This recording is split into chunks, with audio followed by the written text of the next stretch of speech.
मैं doctor Shubhada Kalvit test tube baby centre की director हूँ और यहाँ विगत 32 सालों से बिलासपुर में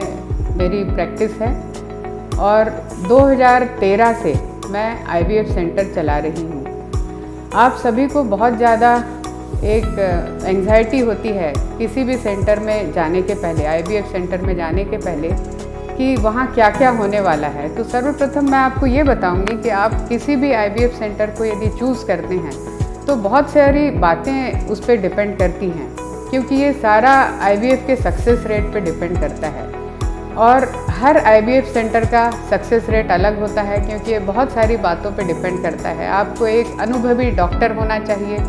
जहाँ सारी सुविधाएं हो। हमारे यहाँ सबसे पहले पेशेंट आता है तो हम सबसे पहले उसका एक 3D सोनोग्राफी करते हैं।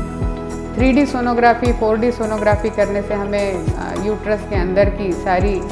एनाटमी पता चल जाती है। बच्चेदानी के अंदर कहीं कोई गठान तो नहीं है, उसकी लाइनिंग कैसी है, उसके अंडाणु कैसे हैं और कोई अंदर कोई पैथोलॉजी तो नहीं है। ये सारी चीज़ें पता करने के बाद दूसरा मरीज की ट्यूब कैसी है, तो एक ट्यूब टेस्ट होती है, सिंपल एक एक्सरे होता है डाई डाल के, जिसमें पता चल जाती है कि ट्यूब सही है। फिर हम आते हैं मेल पार्टनर पे, तो यहाँ आते साथ ही सबसे पहले उसकी एक पूरी फुल ब्लड टेस्ट होगी और सीमेन एनालिसिस होता है।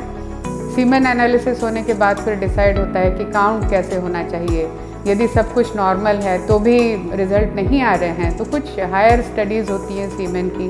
जैसे स्पर्म फंक्शन टेस्ट हो गया, DNA फ्रेगमेंटेशन टेस्ट और बहुत सारी चीज़ें। आपको ये पता होगा कि कहीं भी आपको सक्सेस चाहिए तो अच्छे शुक्राणु चाहिए और अच्छे oocytes चाहिए। एक अच्छा शुक्राणु और एक अच्छा oocyte मिलकर एक अच्छा भ्रूण तैयार होता है। अब हमारी बारी आती है भ्रूण बनाने की, तो भ्रूण के लिए हमारे पास बहुत अच्छी सुविधाएं IVF लैब में होना चाहिए, जो हमारे यहाँ लेटेस्ट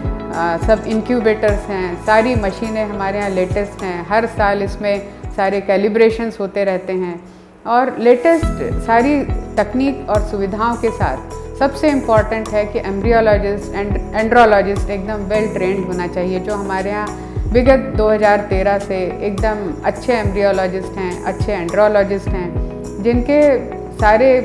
गाइडेंस में पेशेंट की जटिल से जटिल समस्याएं हम अभी तक सॉल्व कर चुके हैं। एक अच्छी लैब हो, अच्छा भ्रूण बन जाए, फिर नेक्स्ट आता है फिर से पेशेंट की हम सोनोग्राफी करते हैं, जिसमें यदि पेशेंट के यूट्रस का अंदर की लाइनिंग बहुत अच्छी है तो हम डिसाइड करते हैं, उसकी एक विंडो पीरियड होता है, उसी बीच हम एम्ब्रियो ट्रांसफ़र करते हैं। हम लोग डे 3 एम्ब्रियो ट्रांसफ़र ना करके सीधा हम अपनी लैब में ही डे 5 या डे 6 का एक ब्लास्ट एम्ब्रियो, जब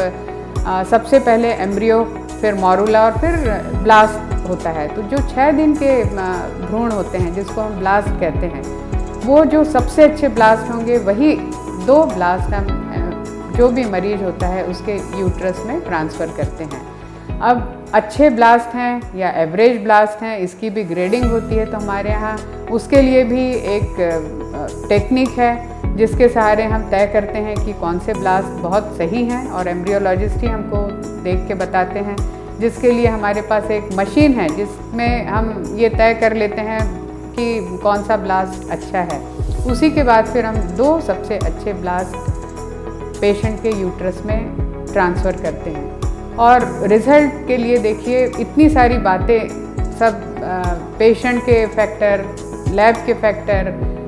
कितने अनुभव हैं डॉक्टर में, स्टाफ में, और आफ्टर ऑल पेशेंट, डॉक्टर और स्टाफ में बहुत एक फ्रेंडली माहौल होना चाहिए। पेशेंट जब भी यहाँ आता है तो उसको ऐसा ना लगे कि हम किसी टनल में जा रहे हैं और हमसे कोई बहुत फ्रेंडली बात नहीं कर रहा है, बल्कि हमारे यहाँ बहुत सारे ऐसे काउंसलिंग रूम्स हैं जहाँ पेशेंट बिल्कुल आराम से बैठ के स्टाफ से बात करता है, हमारी काउंसलर से बात करता है, डॉक्टर से बात करता है। और जब पेशेंट का IVF या ICSI होता है तो हम उसको एक लाइव टेलीकास्ट TV से दिखाते हैं और पेशेंट उस समय बैठ के आराम से देखता है। सेकेंड डे फिर आता है कितने फर्टिलाइजेशन हुए, तो हमारे यहाँ पेशेंट और डॉक्टर या जो भी अंदर प्रोसीजर चल रही होती है उसके बीच एक ट्रांसपेरेंट ग्लास है, मतलब पेशेंट को डे टू डे सारी अपडेट्स डॉक्टर और हमारे काउंसलर सभी स्टाफ देते रहते हैं। और यदि एम्ब्रियो ट्रांसफ़र के बाद उनको कुछ परेशानी है या कुछ क्वेरी अभी भी रह जाती है तो हमारे काउंसलर उनको फ़ोन करके बराबर एक घर में भी उनकी वेलबींग पूछते रहते हैं कि कहीं कोई दवाई भूले तो नहीं है, क्योंकि उनका ये 15 से 20 दिन का पीरियड बहुत ज़्यादा स्ट्रेस वाला होता है। जब तक रिज़ल्ट नहीं आ जाता पेशेंट बहुत स्ट्रेस में होता है। तो इसलिए मुझे ऐसा लगता है कि ये सारी बातें हम ध्यान में रखें तो मरीज़ भी बहुत रिलैक्स्ड होते हैं और डॉक्टर भी उनसे रूबरू होते रहें तो मरीज़ के रिज़ल्ट्स भी उतने अच्छे होंगे, क्योंकि उनमें स्ट्रेस होगा नहीं, स्ट्रेस हार्मोन्स सीक्रेट नहीं होंगे तो रिज़ल्ट्स पे भी यह निर्भर करेगा। इसलिए मैं अंत में आपसे यही कहूँगी कि आप जब भी IVF लैब सिलेक्ट करें तो आप ये सारी बातें अपने ध्यान में रखते हुए आप IVF लैब को और डॉक्टर के पास जाके निश्चिंत होकर आप दिखा सकते हैं। धन्यवाद।